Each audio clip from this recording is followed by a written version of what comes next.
campaigns, some of them will be social engineering campaigns, some of them will be military campaigns, some of them will be economic policy campaigns, but all of those campaigns will be designed to eliminate Islam in some way from society.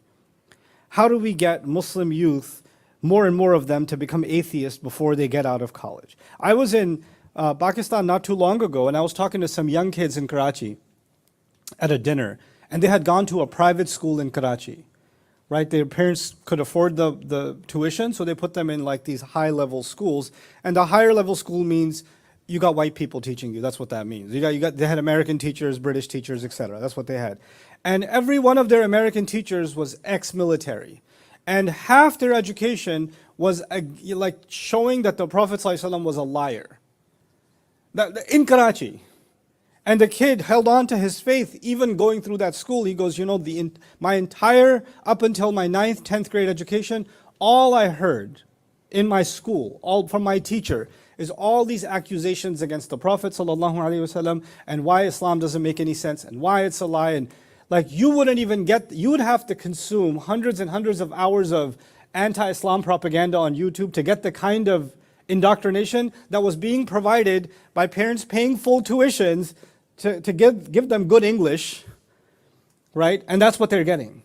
And he survived, the kid survived that indoctrination. You know, he didn't fall into it. You know, he held on to his faith. But he goes, most of my peers don't.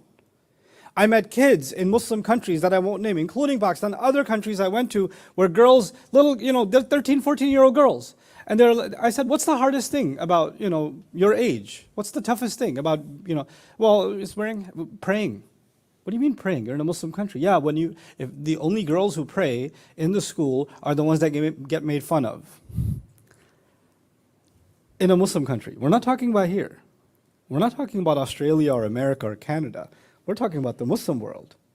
There. It's a huge problem for a young girl to put on a hijab. All her friends will make fun of her. Even the teacher will make fun of her. In a Muslim country. That didn't happen on its own. This, you know, being ashamed of who you are, being ashamed of your religion, considering your religion backwards, wanting to be like the colonizers who came and robbed you not even a century ago, and your greatest desire in the world is to be one day the greatest coconut you can be, right? Where did that come from? It didn't come on its own. There are billions spent into creating that kind of psychological, social engineering and indoctrination. Right? That it doesn't happen on its own, you know? It's not automatic. It's not on autopilot. There's a campaign. They call it in America, our military calls it the Hearts and Minds campaign. What that means is blow people's brains out and shoot them in the chest. They call it Hearts and Minds, right? You know, but that's, you know, bring our media, bring our you know, our policies, you know, especially infiltrate the university campuses, go after that. To me, the real battlefield for Islam is actually the college campus. That's the real battlefield for Islam. And not even college campuses in the non-Muslim countries. The college campus in Muslim countries. And that's the real battlefield. Who's caring about those youth? We're thinking we should bring them to the masjid. Bro, they're not even thinking about Islam at this time.